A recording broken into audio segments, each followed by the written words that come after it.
খুলনার দর্শনীয় স্থানসমূহ। বাংলাদেশের তৃতীয় বৃহত্তম জেলা হল খুলনা। বাংলাদেশের দক্ষিণ পশ্চিমাঞ্চলে অবস্থিত খুলনার দর্শনীয় স্থানসমূহ সম্পর্কে জানুন বিস্তারিত। রূপসা, ভৈরব, চিত্রা, পশুর, কপোতাক্ষ সহ উল্লেখযোগ্য সংখ্যক নদী বৈচিত্র্যে ভরপুর এই জেলা। এখানে রয়েছে চিংড়ি শিল্প ও জাহাজ নির্মাণ শিল্প। এজন্য খুলনাকে বাংলাদেশের শিল্পনগরী বলা হয়। পৃথিবী বিখ্যাত ম্যানগ্রোভ বন সুন্দরবন এই জেলায় অবস্থিত। অপরূপ নৈসর্গিক সৌন্দর্যের স্থান খুলনা জেলা। খুলনার দর্শনীয় স্থানসমূহ ও ঐতিহাসিক স্থানগুলোর মধ্যে উল্লেখযোগ্য হল নম্বর 1, সুন্দরবন। পৃথিবীর সর্ববৃহৎ ম্যানগ্রোভ বনভূমি হল সুন্দরবন। এই বনটি শুধু বাংলাদেশ নয়, ভারত জুড়েও অবস্থিত। তবে বাংলাদেশে যে অংশটুকু রয়েছে তার আয়তন 6017 বর্গ কিলোমিটার। 1997 সালে ইউনেস্কো সুন্দরবনকে বিশ্বের ঐতিহ্যমণ্ডিত স্থান হিসেবে স্বীকৃতি দেয়। জীববৈচিত্র্য সমৃদ্ধ সুন্দরবনকে জীব ও উদ্ভিদ জাদুঘর বলা হয়। এই বনে প্রচুর সুন্দরী গাছ রয়েছে। এজন্য এই সুন্দরী বৃক্ষের নাম অনুসারে এই বনের নাম সুন্দরবন রাখা হয়। সুন্দরবন বিশাল একটি অঞ্চল হলেও বনের সব জায়গায় ঘুরতে যাওয়া যায় না। বন বিভাগের অনুমতি নিয়ে সুন্দরবনের কয়েকটি জায়গায় যেতে পারবেন। সাধারণত শীতে সমুদ্র ও নদী শান্ত থাকে বিধায় এই সময় সুন্দরবন ঘুরতে যাওয়ার উপযুক্ত সময়। সুন্দরবনের দর্শনীয় স্থানগুলোর মধ্যে কর্মজল, হারবাড়িয়া, কসিখালী, কটকা, জামতলা, হিরন পয়েন্ট, দুবলার চর উল্লেখযোগ্য। একসাথে পুরো সুন্দরবন দেখতে হলে আপনাকে কয়েকদিন সময় নিয়ে দেখতে হবে এবং জাহাজ বা লঞ্চে ঘুরতে যেতে হবে অনেক জায়গায়। নম্বর 2, ভতিয়ার পদ্মবিল। খুলনা জেলার তেরখাদা উপজেলার পদ্মফুল সমৃদ্ধ ভতিয়ার পদ্মবিলটি অবস্থিত। প্রকৃত প্রেমীদের জন্য এই পদ্মবিল যেন এক স্বর্গপুরী। হাজার হাজার পদ্মফুল ফোটে সমগ্র বিল জুড়ে। অপরূপ এই দৃশ্য কর্মব্যস্ত নাগরিক জীবনের ক্লান্তি ঘুচিয়ে দেবে নিমিষেই। সকাল 6টা থেকে 6:30 পর্যন্ত পদ্মফুল দেখার সবচেয়ে উপযুক্ত সময়, কারণ বেলা বাড়ার সাথে সাথে পদ্মফুলের পাপড়িও বুঝে যেতে থাকে। সেপ্টেম্বর অক্টোবর মাসে এই ভতিয়ার পদ্মবিল ভ্রমণের সবচেয়ে আদর্শ সময়। নম্বর 3, পুটনি দ্বীপ। খুলনার দর্শনীয় স্থানসমূহের একটি হল সুন্দরবনের একটি দ্বীপ পুটনি দ্বীপ। স্থানীয় বাসিন্দারা একে দ্বীপচর বলে।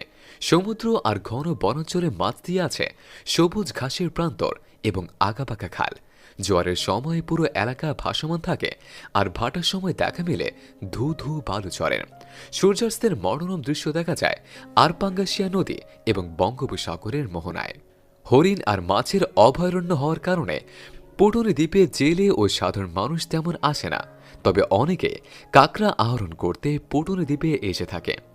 এই দ্বীপে হরিণ এবং মাছের বিচরণ থাকলেও এখানে কোনো বাঘের উপদ্রব নেই, তাই বন বিভাগের অনুমতি নিয়ে ঘুরতে আসতে পারেন অপূর্ব সুন্দর এই পুটনি দ্বীপ। নম্বর 4, হিরন পয়েন্ট। পৃথিবীর সর্ববৃহৎ ম্যানগ্রোভ বন সুন্দরবনের দক্ষিণাংশে খুলনা অঞ্চলের কুঙ্কা নদীর তীরে অবস্থিত বন্যপ্রাণীর একটি সংরক্ষিত অভয়ারণ্যের নাম হিরন পয়েন্ট। ইউনেস্কো ঘোষিত অন্যতম বিশ্ব ঐতিহ্য হিরন পয়েন্টের আরেক নাম নীলকমল।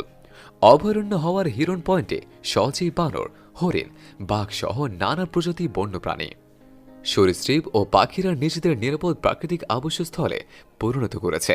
ফলে এখানে সুন্দরবনের অন্যতম আকর্ষণ রয়্যাল বেঙ্গল টাইগার, চিত্রা হরিণ, লার্জ অ্যাগ্রেট, কাদাখোঁচা, ধ্যানী বক প্রভৃতি পশু পাখির দেখা পাওয়া যায়। এখানে যেতে হলে আপনাকে অবশ্যই বন বিভাগের অনুমতি লাগবে। নম্বর 5, খুলনা বিভাগীয় জাদুঘর। খুলনা জেলায় 1998 সালে শিববাড়ি মোড়ের পাবলিক হলের পাশে গড়ে তোলা হয় দেশের দ্বিতীয় বৃহত্তম জাদুঘর, যা খুলনার দর্শনীয় স্থানসমূহের মধ্যে একটি। এই জাদুঘরে আছে খান জাহান আলীর সমাধি, যশোরের ভরত ভায়না, ঝিনাইদহের বারবাজারের মতো কতিপয় জায়গা খনন করে পাওয়া দুর্লভ নিদর্শনসমূহ। আরও আছে গুপ্ত, পাল, সেন ও ব্রিটিশ আমলে প্রাপ্ত কুষ্টি পাথর, পুরাকৃতি, পোড়ামাটি ও কালো পাথরের মূর্তি, খুলনা জেলার নানা স্থানের গুরুত্বপূর্ণ নিদর্শন ইত্যাদি সংরক্ষিত রয়েছে। এই জাদুঘরটি দর্শন করে খুলনা তথা বাংলাদেশের ইতিহাস সম্পর্কে অনেক জ্ঞান লাভ করতে চাইলে ঘুরে আসুন।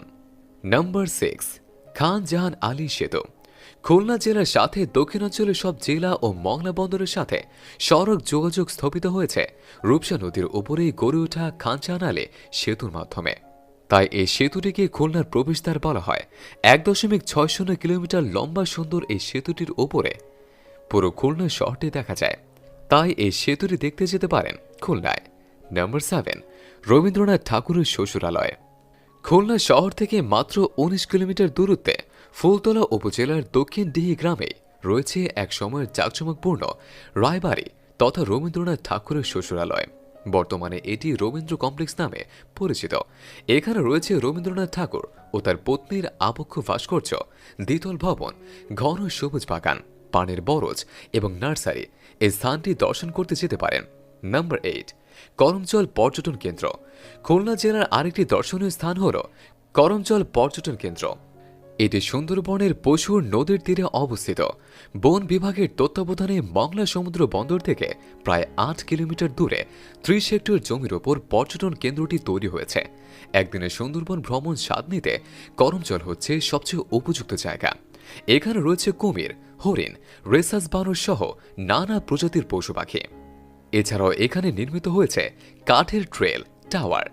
এখানে বাংলাদেশের একমাত্র কুমিরের প্রাকৃতিক প্রজনন কেন্দ্র অবস্থিত রয়েছে। Number 9, Bangabandhu island. খুলনার মংলার দুবলার থেকে প্রায় 10 কিলোমিটার দূরে হিরন পয়েন্ট ও দুবলার চরের মাঝখানে বঙ্গোপসাগরে বঙ্গবন্ধু আইল্যান্ড অবস্থিত। এই দ্বীপটি সমুদ্রপৃষ্ঠ থেকে প্রায় 2 মিটার উঁচু এবং এর আয়তন প্রায় 10 বর্গ কিলোমিটার। আশেপাশের স্থানীয় জেলেরা মাছ ধরতে গিয়ে বঙ্গবন্ধু আইল্যান্ড খুঁজে পান।